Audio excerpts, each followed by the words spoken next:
Are you tired of being told what to think and how to act? Well, you are not alone. In case you haven't realized it, you have an internal GPS. It knows all you need to know about how to live your life. So it's about time you stopped letting the media and the government tell you what is true for you. In fact, it is exactly that time. It's time to think for yourself. And here to make sure you're doing just that is your host, mediator, author, and lawyer, Carol Gold. Hi, it's Friday, May 13th. I'm Carol Gold, and welcome to Think for Yourself. I'm going to take this opportunity on this podcast to follow up Naomi Judd's suicide in the last week with the same kind of discussion that I had in 2009 when I was podcasting, and Heath Ledger, the actor, died of an overdose. I'm doing this because depression, major depression, is it's actually the most common mental disorder in the United States, but we don't talk about it. We don't bring it to the forefront. And I think Naomi Judd's suicide gives us that opportunity once again to try to make this the important topic it deserves to be. In the last 2 weeks, friends of mine lost their 32-year-old beautiful daughter because she committed suicide. Mental illness is one of the last taboos. And if it isn't one of the last taboos, it's at least inadequately addressed in the national discussion of health. I want to give you some data from the National Institute of Health for just the year 2020. For adults age 18 or older, 21 million adults had at least one major depressive episode in 2020. Those episodes out of that 21 million was higher among females than it was to males. For females, the percentage was 10.5%, and for males, it was 6.2%. It was overall highest among individuals 18 to 25.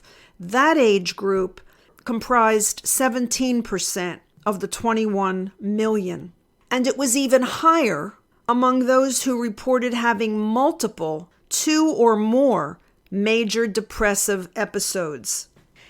66% of U.S. adults age 18 or over with major depressive episodes received treatment during 2020. And if we just look at adolescents 12 to 17, 4.1 million of them had at least one major depressive episode. And again, it was higher among females than males, and it was highest among those reporting 2 or more episodes. We hear about depression and suicide when it involves high-profile people, like Elon Musk, for example. Because of his Asperger's, he has dealt with depression in his life. He said in a recent interview that he grew up with ideas continually downstreaming into his brain, and he feared he would be institutionalized when he realized that everyone didn't live that way. Albert Einstein, as a child, had a terrible temper and was comparatively late in his development. There was belief that he had Asperger's. He had problems in elementary school, and his problems weren't with his coursework. His problems were with the other students. He felt isolated. He felt alone. His teachers felt that he was disrespectful because he asked them questions they didn't have the answers to. But it may not be any more complicated than that Einstein or Elon Musk or other people who suffer from depression are introverts trapped in an extroverted world. I relate to that in profound ways, and it's probably why this subject is of such importance to me, and I think it should be of such importance based upon simply the amount of people in this country who suffer from depression. As a child, I suffered from depression. I remember growing up, I had shutters in my bedroom window, and I used to sit on my dresser and I'd open the shutters and I'd look out at the sky and I would talk to what I believed was God or some entity, some being, something out there above and beyond the world I was living in, hoping it could help me, hoping it would give me comfort. My intellect as a child was not needed, and it was an intrusion to the other people in my family. I was smart. I was really smart. I say in all modesty. I was also highly emotional, and my emotional sensitivity was dismissed. In fact, I can remember I had a temper like Einstein, and I remember hearing my parents say to me repeatedly throughout my childhood, "You know what your problem is, young lady? Your problem is your temper." And I don't deny that I had one, but I believe it was born of frustration. It was born of not being understood. It was born of not understanding how to fit in because I am, in fact, an introvert living in an extroverted world. In my early 20s, I received medication from the family physician for depression, and I took it for a couple of years. And then at age 24, I tried to commit suicide, and I came very close to succeeding. Very close. I was in the ER and it was touch and go for a while, and I've spoken about this before. I had an out-of-body experience in the ER, which gave me a whole different perspective about life and death. But it's also possible that the medication exacerbated my depression, because we now know that people who come off of antidepressants are more likely to be suicidal. Medication is not the answer. Medication treats the surface symptoms, but it does not treat what's underneath the surface, what the multiple factors are that may be at play with someone who has depression. I like to believe that as I got older, I learned how to manage it through a variety of means, through physical exercise, through a deep spiritual connection, through being able to talk about it with friends who have a sensitivity to it. But I also remember that I once met with a yogi who had come from the Himalayas, and he happened to also read palms. And he looked at my palm, and he was telling me my life and my future, and then he kind of stopped for a moment, and I could tell he was reluctant to speak, and I said, "What is it?" And he said, "I've seen this line before." And I said, "What is it?" And he said, "You tried to kill yourself?" And I said, "Oh, I did when I was 24, but I'm fine." I said, "I've learned how to manage it. That's never going to happen again." And he said, "No, that condition, when I see that line, it never goes away." And he was right in this regard. In my opinion, and I feel like an expert on depression because I've lived with it my whole life, it's like alcoholism. You don't get cured from it. It gets arrested. You keep it at bay by being aware and respectful of the destructive power that it has. And while I may not totally understand it even to this day, although I certainly have insights that I've gained over decades of dealing with it, I respect what it can do. You know, Naomi Judd said that when she was on stage in an evening gown and performing with sequins in her hair, that's who she was. That's who she really was. But then she would come off the stage and something would take over, and she wasn't that person anymore. I understand that. For me, it was a legal career during which, when I was in court or I was working on a case or negotiating a settlement, and I was very successful at what I did and good at what I did, which is probably why I was successful, I know that feeling that she had on stage. And then I know what happens after. I don't think I ever tried a case in my life that I wasn't in bed for 3 to 4 days afterward, recovering physically, psychologically, emotionally from the crash of what would happen and the depression that would follow. Remember the teenage statistic.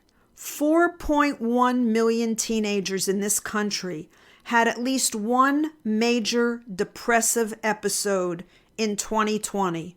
Those between the ages of 12 and 17. Now, add COVID and the isolation and the lack of socialization because schools were closed. Add these young people living with the threat of nuclear war from an absolutely lunatic Putin. Add the economy and young people's inability to economically get on their feet or buy a home. 20 and 30-year-olds who are still living with their parents. And now add fentanyl. Fentanyl overdoses in 2020 was the number one cause of death in U.S. adults ages 18 to 45. It was deemed a national emergency. Until we examine our priorities, until we're willing to recognize who children are as individuals, who people are as individuals, until we're willing to not anticipate that we can run children through some kind of societal or behavioral pattern into which they will automatically fit in, until depression becomes a front and center national discussion, receiving the respect and the priority it deserves. Until those things happen, this statistic will grow. More lives will be lost. Untreated depression, unrecognized depression, ever-growing depression leads to self-destruction. It leads to self-harm in all of its various forms. And ultimately, in a certain percentage of the population, it leads to suicide. I like to say, and I always do, that people who try to kill themselves don't really want to die. They've just misplaced hope. And when you misplace hope, you don't understand, you don't have a belief or a faith or an optimism that whatever it is that's happening right now can change, and it can change for the better. Without hope, you think however you feel, however your life is, whatever the circumstances are in the moment, that's your future. It's never going to change. And without hope, it becomes a rational and logical, in a perverse way, decision to take your life. Because who would want to stay if nothing could ever change and you were suffering tremendously? Psychologically, emotionally, or in some cases physically. But that's the thing about life. It is change. It is the essence of life. Nothing stays the same.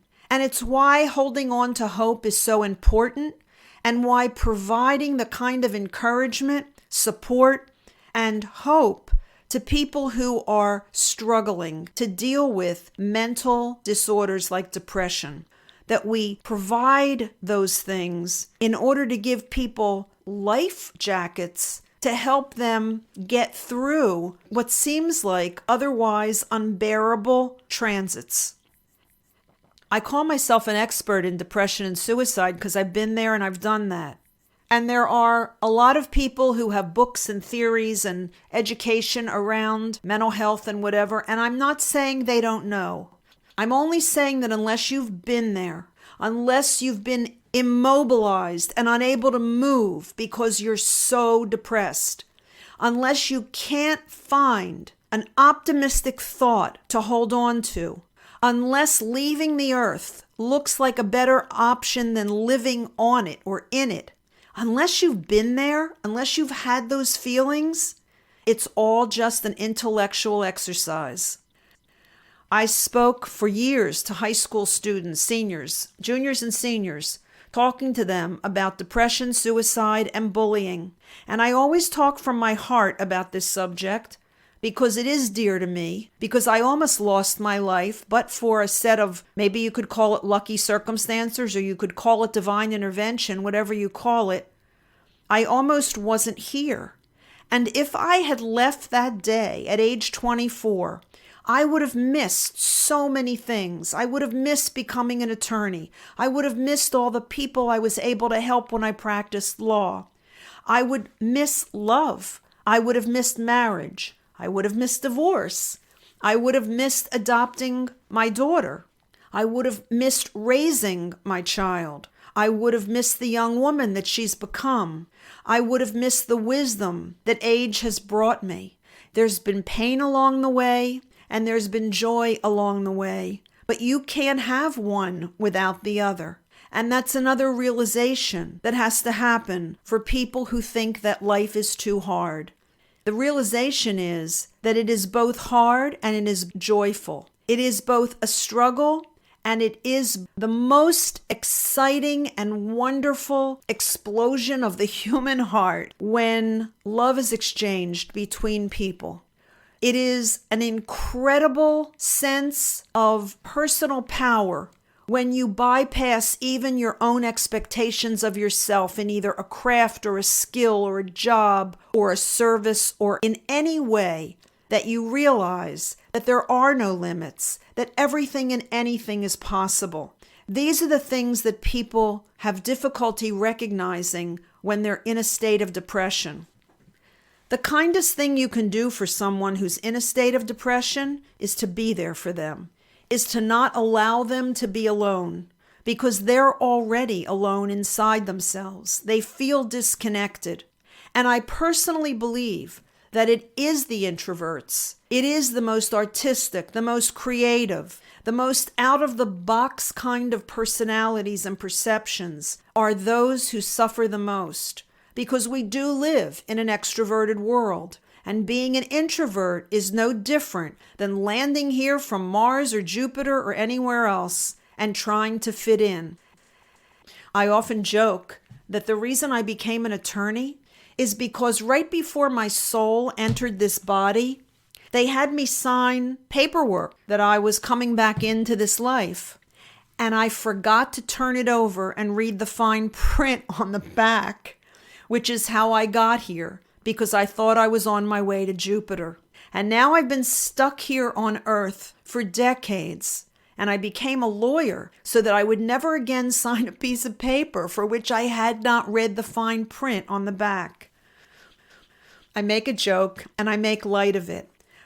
But it is not a joke for us introverts to try to fit in and to create a space in this world where we feel safe, where we feel free to be ourselves, and where we periodically feel that it's absolutely okay to disconnect, withdraw into yourself, and nourish the energy that you've expended out there in that extroverted world.